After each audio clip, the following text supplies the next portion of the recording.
Mombasa. Karibu Tom, and give your remarks. My name is Tom Mausa from the National Council of CBOs. Your Excellency, I'm very proud to be here to talk to you today and to see you in person. I've been seeing you in news and in many good things that you've been doing. What we did in Southern Sudan that brought us to this point is a regional thing that made Kenyans very proud and people all over the world about your participation in that process of bringing peace and eventually freedom, or people getting their country from the other side. We have been having a lot of consultations before you were chosen as the winner of this award. Many names came up. Very senior names, I don't want to mention them. But then all the committees of researchers that we had settled on your name, and we were going by the points of whoever is mentioned. We did that within a month, but we did extensive research. Many people won this award, including Pierre Lumumba, Senator Okia Mtata, Koki Muli, Doctor and Ambassador, and many other people. The TNC also, we had Anifa Hadan won the award, and many other people won this award. This was the first award in East Africa, and this is a regional award that will be given to winners annually. This was the first one, and we are very proud to have had you as part of the winners and the highest respected winner in that case. As the society, as a leader of CBOs, we have CBOs all over every village, I expect, even from where all of us come from. And we have our leadership also. It's assisted a lot in coming up with the people in the society which works, who works for the society and deserves this award. In mediation society, in the mediation area, the people in the slums and in our villages need this mediation more than ever before. We have 60,000 prisoners in Kenya. Half of them are in there because of petty crimes, which they could not even have gotten to police station. They could have mediated within themselves to make sure that they solve it and move on. We cannot have children who are around 17 years and 18 years in prison because maybe even the fine they were given is 3,000, but the family cannot afford. So they end up doing the case for 10 years. They cannot attend school. Their active age is gone because of things we could have sorted otherwise within the family. As a CPO council leader, I've had a discussion with CMA to have our people from the villages trained. They will cater for the training cost so that mediation can start from the grassroots and change the lives of people. We have 3,000 women in prison. Half of them are under the age of 30 years old. They need to start families. How can they start families in prison? We have kids who have been born in prison, raised in prison because of their parents or the mother was involved in a very petty crime, which otherwise they forgive each other back home, but still the case is in court because it's now at the level where law is applied. It is difficult to mediate within them. I stand here believing that this is the beginning of serious mediation and peace within the communities. I also believe in you because you have members in Parliament, you have members in the Senate, like this friend of mine here. Serious senators you have in Parliament. There is a way you can pass the message we have through your members of Parliament. We all know what is happening in Kenya today politically, but having you and you have a team behind you, civil society has different voices coming from every quarter, very good voices, but the voices are not coordinated. So we're even thinking, can we as civil society come together and form a certain union that can pass the message we have to you so that you can use your parliamentarians and senators to implement or to take it to Parliament so that we have our voices heard.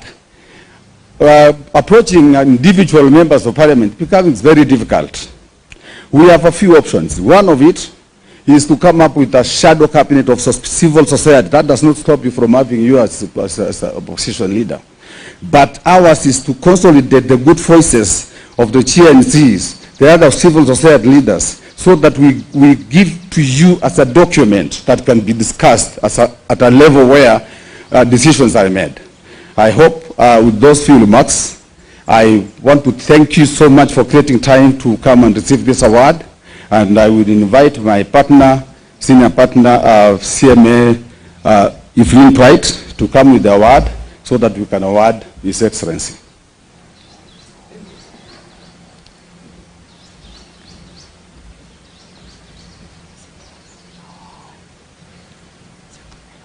Is he supposed to talk first? Yes, yes.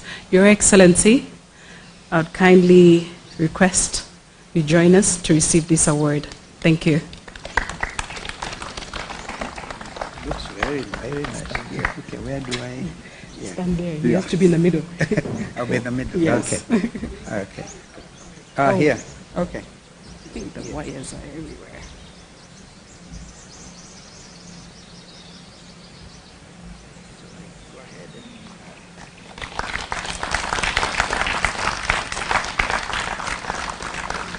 Thank you.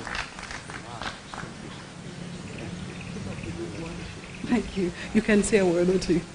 Wow. Thank you. Wow, it's actually written.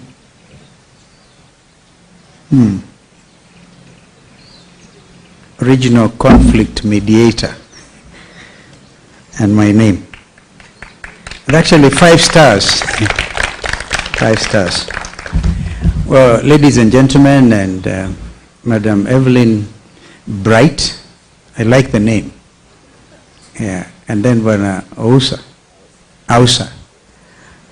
This gentleman is in charge of 72,000 CBOs in the country. And how they managed to do this it remains a mystery. And CMA,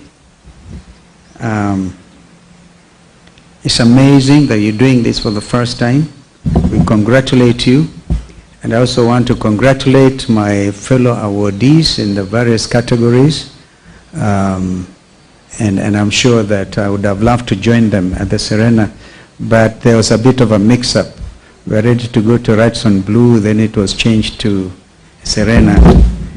Be that as it may, we have a country to think about, to love, to uphold the principles that hold us together, basically the rule of law. And we have a region that is in dire need of mediation. And even before we go to the region, the country itself. I happen to be a certified mediator myself, and I went through a mediation course. And I'm sure that may not have been captured. But people remember that when we were given some jobs to do by 2 presidents, President Daniel Arap Moi, that time as a young foreign minister. And if you allow me to mention Evelyn, you just mentioned to me that your grandmother is a famous Elizabeth Bagaya, who served as foreign minister in Uganda. And now she's doing regional work, literally. Can somebody hold this for me? Now that I've taken possession. So you see, you have that DNA of working for regional well-being, the integration of East Africans.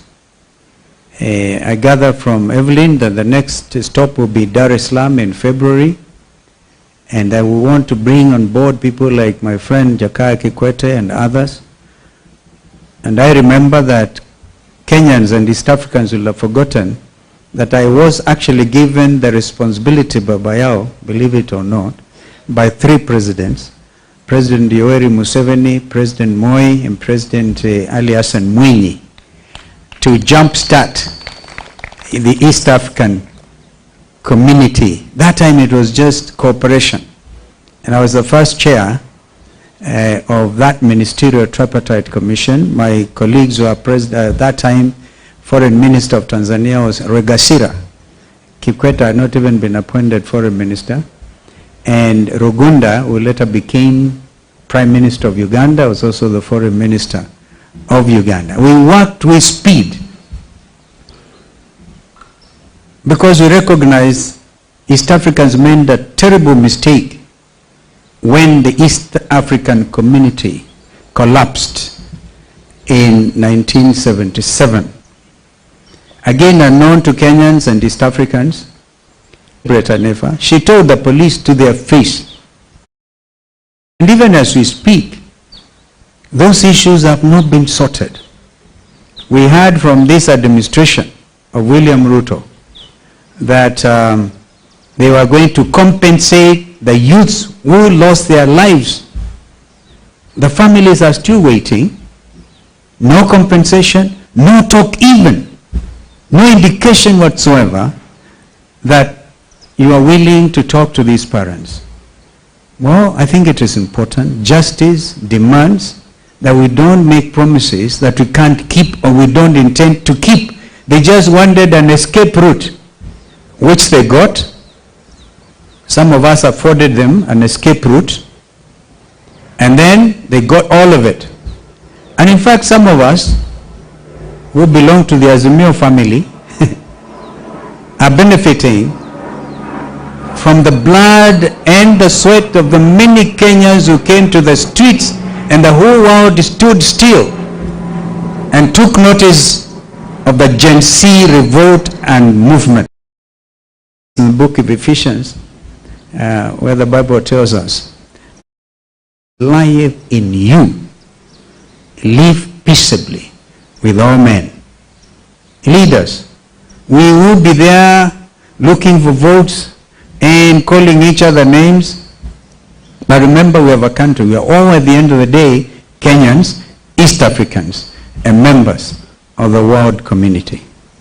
Therefore, the example of the Gen Z and the millennials, by the way, they are the ones who came out in Botswana hardly 2 weeks ago. The Gen Zs and the millennials came out. So, I think it's within the mediation spirit to ask this administration to give IDs to these young Kenyans, because they want to come and teach some people a lesson of their lives. Like they did in Botswana, where the ruling party that time, the president who did one term, and if you look at what happened in Botswana, you can almost see exactly what has happened in Kenya. The president who was driven out by the Gen Zs and the millennials was torturing his predecessor Ian Khan, I think that's the name. Yeah. And in fact, that president escaped. Former president went to South Africa on exile. And then you preach hatred. Again, remember the biblical principle. You kill by the sword, you die by the sword. So there's so much. When God gives us bread, let us live peaceably with each other. Don't punish your opponents. You know, now, there are business people in this country who cannot dare to be identified with the opposition because they know the KRA people will be on their case tomorrow. Yani watu wanaishi kwa woga. So we must say no to fear. In a democracy, you cannot have that principle of fear and call yourself a democratic state. Therefore, the Gen Z said, whether we die, they were almost like Paul, who wrote and said, for me to live is Christ, and to die is gain. They said to die is gain. So we have to redeem this land. So that blood cannot have been shed in vain. In 2023, at these grounds, after the demonstrations, the churches in Nairobi could not even allow us to hold some requiem mass for the almost 70 young people who died. So we had to put a tent here. You may remember media colleagues that we were putting wreaths here. Former President Uhuru was here, Raila was here, I was here, and other leaders. We couldn't even be allowed to bury those young people decently. And we ferried them to Siaya, to Makwiny. We ferried them. And then a repeat of 2024, this time led by the Gen Zs. So there's time now, there's need for us to talk mediation and ability to live together as Kenyans. Though we will disagree, as indeed we ought to in a democracy, but let us remember that what is it that is the nexus holding us together? Our Constitution 2010, bequeathed to us by President Kibaki. At least hold that. Let's hold to that constitutionalism, that sense of constitutionalism and the rule of law. And when we say tumeumizana, people should be say sorry literally and do something about it. We will on Friday here be addressing a very critical issue because our research team is on it. So media, don't be tired. We want to talk about this vaccination of 22 million cows. Hey, mutashangaa kabisa the reason behind it. People using climate change debate say our cows produce methane gas, which is okay, our cows, right? And because of the clever Kenyans actually do biogas, they cook with it. Now they want to vaccinate our cows in order to stop producing. Yeah, can you imagine? Because they say you in offend the ozone layer, and to use Kenya as a guinea pig. So after this vaccination of 22 million cattle, we will be eating meat that has been genetically modified. It's not enough that they have lifted the orders on GMO and we have gone to the appeal court. GMO imekubalika. We need therefore this mediation spirit in us so we know, tell each other the truth. So this is really, come to think of it, this is dangerous stuff. But we'll be talking about it on Friday.